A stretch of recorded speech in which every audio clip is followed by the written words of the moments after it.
Hallo, ek gaan nou vir julle wys hoe om newsletters te create en dan uit te stuur vir jou leads, vir jou contacts wat jy nou al opgebou het in jou e-maillist. So, jy gaan na e-mails toe, newsletters. Nou daar's al 'n klomp newsletters wat ek nou al uitgestuur het. Jy sê create new one, jou subject, as jy ChatGPT gebruik het, en daar vra jy vir ChatGPT om vir jou e-mail te generate, met wat jy wil hê moet binne in wees. Jy copy die subject, jy gaan terug, jy paste hom, jy sê classic, en dan sê jy save. Nou gaan hy daar wees, jy klik op hom, daar kan jy nou jou e-mail in paste. So jy gaan weer terug en dan copy jy nou alles daar. Jy copy, dan jy terug, en jy gaan hom letterlik nou net daarin paste. En nou gaan jy jou edits doen wat jy nou wil edit. Okay? Dan, baie belangrik, as jy nou klaar alles geëdit, kom ek wys sommer vir julle hoe om 'n link ook op te sit hier. So sê gou nou jy wil mense moet gaan na jou website toe. Kom ek sê, wat ek gesien so. Hierso staan insert link. Okay, so sê gou grab, so daarso. So ek gaan hom highlight. Okay, dan gaan ek na my website toe. Ek gaan hom daar copy. Dan gaan ek terug na System.io toe en dan gaan ek daardie link icon druk. Ek gaan hom daarin paste. Dan gaan ek die regmerkie druk. Dan is hy gepaste, so dan is hy daar. Nou maak jy veranderinge waar jy veranderinge wil maak en. Dan hier gaan jy sê include these tags. Jy het mos nou 'n tag create. So jy gaan die drop down, dan gaan jy kies jou legacy list. Dan al wat jy dan doen is, jy gaan daardie pyltjie afdruk.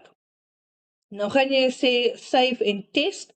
Wanneer jy hom save en test, dan gaan hy na jou e-mail adres toe vir jou net 'n e-mail stuur sodat jy kan kyk is jou links, gaan dit na die regte plek toe waar jy wil hê dit moet gaan. So dit is belangrik, doen dit voor jy dit stuur, dan kan jy ook weer deurlees om te kyk, is daar spelfoute, lyk dit reg, wil jy dit so hê, werk jou link wat jy ingesit het, en.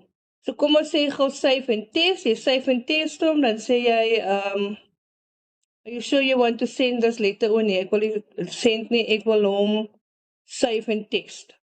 So nou sê ek confirm, so nou word dit gestuur na my professional e-mail toe, en nou gaan kyk jy daar en jy gaan toets hom.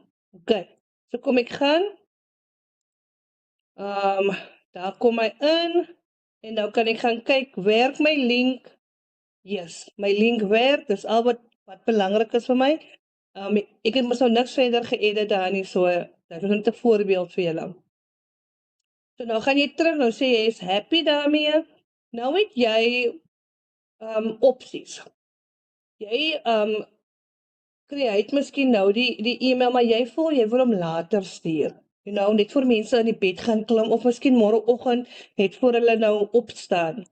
Dan sê jy save, en nou gaan jy daar kan druk.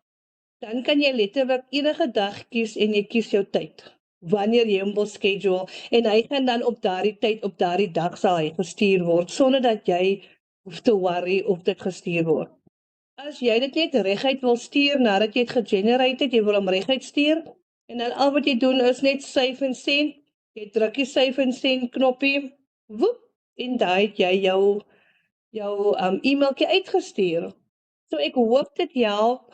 ChatGPT is my best friend, ek love dit, omdat ek Afrikaans is, help daai baie, en jy kan ook vir ChatGPT, jy kan ook Afrikaans, jy kan 'n Engelse ding vat, en dan kan jy sê, please translate, en dan to Afrikaans, en dan paste jy die Engelse gedeelte, en hy sal vir in Afrikaans omsit. Maar ja, ek hoop dit help, and make good choices, people.